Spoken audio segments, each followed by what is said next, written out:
G'day, I'm Peter Kishadi. I'm the inventor and owner of the Cocky Valve.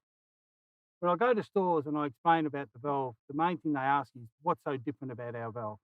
Well, the main differences are that the valve it won't break, it won't block, it'll do virtually any pressure, and it's full flow.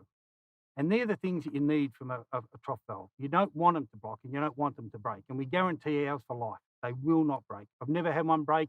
We've sold over 100,000 valves. They're stainless steel. They are a really quality product. The product has only got three parts.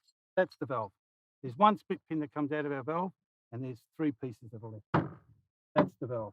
To change the washer, that's the washer. You turn it over, put it back in. It's a simple nitrile disc. Our valves come in all sizes, from 90mm right through to 50mm. So from 3/4 inch, inch and a quarter, inch and a half, 2 inch in the old system. They're all got a standard BSP thread. There's a series of arms that we do with our valve. So our valve is customised. So you can customise it to suit any sort of trough. It doesn't matter whether it's a coffin trough, a round trough, a square trough. It doesn't matter. I've seen 100 different troughs around Australia. We've been able to come up with a configuration that'll work for all those troughs at high pressure and full flow. The way a valve is full flow, when I patented this valve, it's the only valve and remains the only valve on the market that is side discharged and has an exposed seat. And what happens is that gap that you can see there by the circumference is greater than that inlet area. So whatever comes down the line comes out of our valve. There's no restriction. And if you look at the opposition valves, you'll see that there are. Certainly on the high pressure valves, there's a conical reduction down to sometimes as small as 8mm. So you're not getting the flow rate. With our valve, you get a full flow valve. There is no restriction at all on our body. We do a number of different floats from 6-inch, 8-inch, 10-inch, right through to 12-inch floats. As I said, we do all different valve sizes. We do a series of different configurations depending on your trough. If you've got a trough that's a round trough, we recommend a 6 or 400mm arm. So that's a 600 arm and that's a 400 arm. The reason we like a 600 arm is because it gets the float and the train right out in the middle of the trough.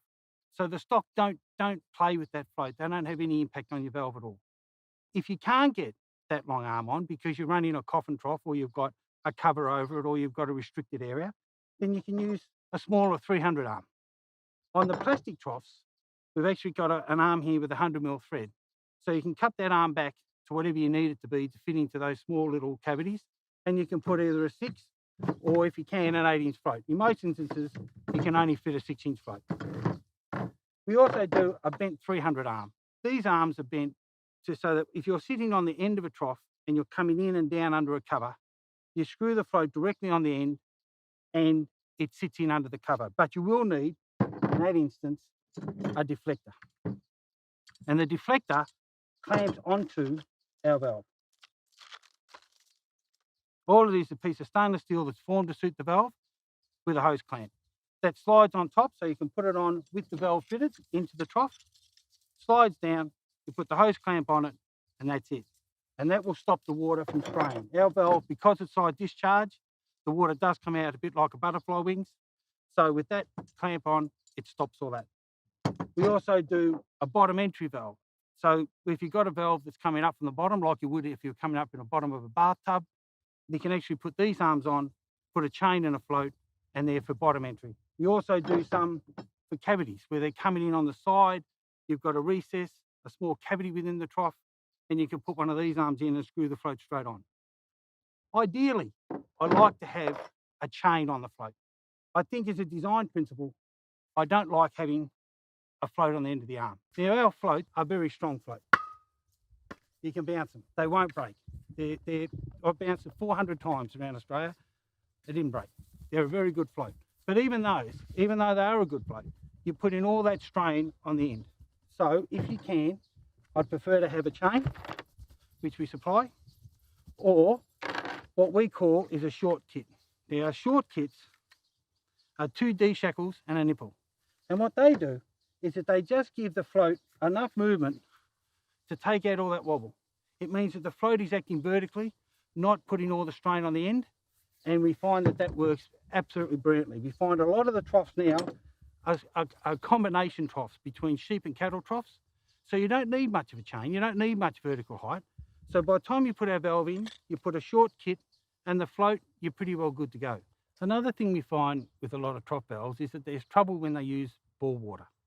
And the bore water, if it's a brass valve, can leach certain materials out of the brass. But more importantly, it causes a build-up of calcite that can cause the valve to jam. With our valves, we have a Vesconite push rod that you can buy. So it changes what was a stainless steel push rod, and you buy a Vesconite push rod. And what that does, it's a self-lubricating plastic. And anything that builds up on that push rod, as the valve opens, tends to break off. It doesn't stop it totally. It's very difficult to stop that build-up, but it certainly slows it. And you certainly should get between 1 and 2 years without having any trouble.